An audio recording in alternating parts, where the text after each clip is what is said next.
मैंने विकास की एक लंबी फेहरिस्त, जवाबदेही और बड़ी जिम्मेवारी है। मैं कार्यकर्ता था, मैं मिथिला का प्रभारी हूं, मैं मिथिला के लिए काम कर रहा था। पार्टी ने कहा पटना साहिब में आके काम करो, पटना साहिब में काम कर रहा हूं। हर व्यक्ति तक पहुंचने का काम करेंगे और पटना एक हेरिटेज सिटी के रूप में डेवलप्ड हो, उस पर काम करेंगे। यहाँ लोग कमल के फूल को पहचानते हैं।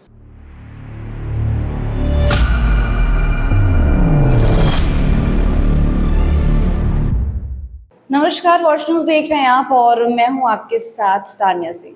देखिए, अभी हमारे साथ एक ऐसी शख्सियत मौजूद हैं जिन्हें पटना साहिब से बीजेपी द्वारा टिकट दिया गया है। ये नाम राजनीति में आते ही चर्चाओं का विषय बन गया।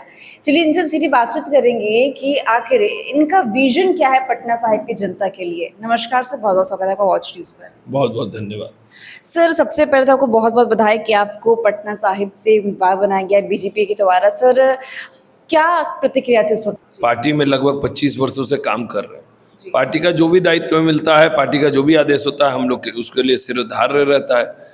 भारतीय जनता पार्टी ने मुझे चुनाव लड़ने के लिए कहा, वह भी मेरे लिए सौभाग्य का विषय है कि हमारे जैसे सामान्य कार्यकर्ताओं को पार्टी ने इतनी महत्वपूर्ण जिम्मेवारी, और वो भी वह सीट जो बिहार के विधानसभा के अध्यक्ष रहे नंदकिशोर यादव जी रहे। क्योंकि मैंने पार्टी जब ज्वाइन किया था तो हमारे प्रदेश अध्यक्ष माननीय नंदकिशोर यादव जी ही थे, तो उनके कार्यकाल में ज्वाइन किए, तो स्वाभाविक तौर पर बड़ी जिम्मेवारी है। पार्टी के प्रति कृतज्ञता है कि उन्होंने मुझे इस काम के लिए चुना है। सर, नंदकिशोर यादव का काफी दबदबा रहा है सर इस सीट पे। सर, क्या लगता है आपको, आपके लिए चैलेंज होगा ये? नंदकिशोर जी यादव जी का दबदबा ने काम किया है, लोकप्रिय है जी। उन्होंने इतना लंबे समय तक इस क्षेत्र में काम किया कि हर घर तक, हर व्यक्ति तक उनका व्यक्तिगत संबंध और संपर्क है। विकास की योजनाओं के माध्यम से भी वो बहुत ज़्यादा लोकप्रिय है।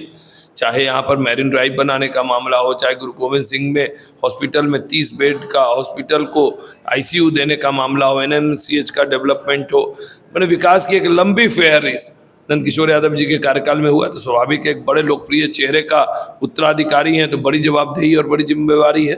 सर, इस सीट को लेकर काफी मंथन हुआ था सर। सम्राट चौधरी का भी नाम सामने आया था, नंदकिशोर यादव का भी नाम सामने आया था, लेकिन आखिर में आपको चुना गया। सर, इसके पीछे की क्या कोई राय मशवरा हुआ था? देखिए, ये सब मीडिया में आई हुई खबरों का मतलब से हम लोग कुछ नहीं कर सकते। पार्टी नेतृत्व जब बैठती है तो वो अपना निर्णय करती है। मीडिया की खबरों पर तो कयास के पर तो मैं क्या उस पर टिप्पणी करूं। मैं कार्यकर्ता था, मैं मिथिला का प्रभारी हूं, मैं मिथिला के लिए काम कर रहा था। पार्टी ने कहा पटना साहिब में आके काम करो, पटना साहिब में काम कर रहा हूँ। तो पटना साहिब ऐतिहासिक सीट है सर, इस बार से जनता का बहुत भरोसा है सर आप पे। तो क्या कुछ विजन और मोटिव लेकर आए हैं इस बार पटना साहिब की जनता के लिए, उनके देशवासियों? पटना साहिब में जो नंदकिशोर यादव जी ने काम किया, उस काम को आगे बढ़ाएंगे। जो अधूरे काम है उसको पूरा करेंगे। पटना साहिब में हर गली में, जैसे आपने कहा, ऐतिहासिक शहर के रूप में है और पटना साहिब की एक लंबी इतिहास है। उस इतिहास को लोगों तक, जन जन तक पहुंचाने का काम करेंगे, हर व्यक्ति तक पहुंचने का काम करेंगे और पटना एक हेरिटेज सिटी के रूप में डेवलप्ड हो, उस पर काम करेंगे। सर, बीजेपी का इस बार जो चुनाव में जो उनका जो रिएक्शन देखने को मिल रहा है सर, इस पे आप क्या कहना चाहेंगे?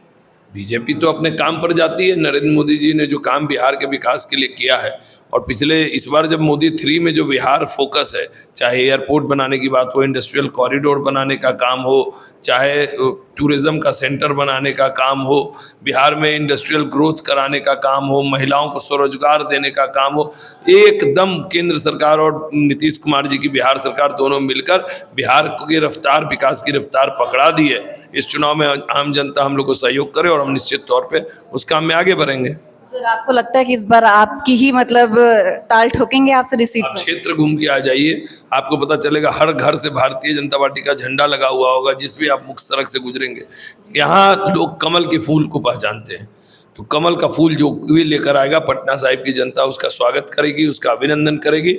पटना साहिब के रग रग में कमल बसता है, तो निश्चित तौर पर कोई संदेह नहीं है।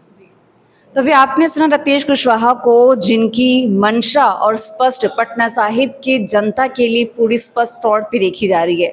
तो वैसे अपडेट्स के लिए बने रहिए हमारे साथ, देखते रहिए वॉच न्यूज़। दीजिएगा इजाज़त, धन्यवाद।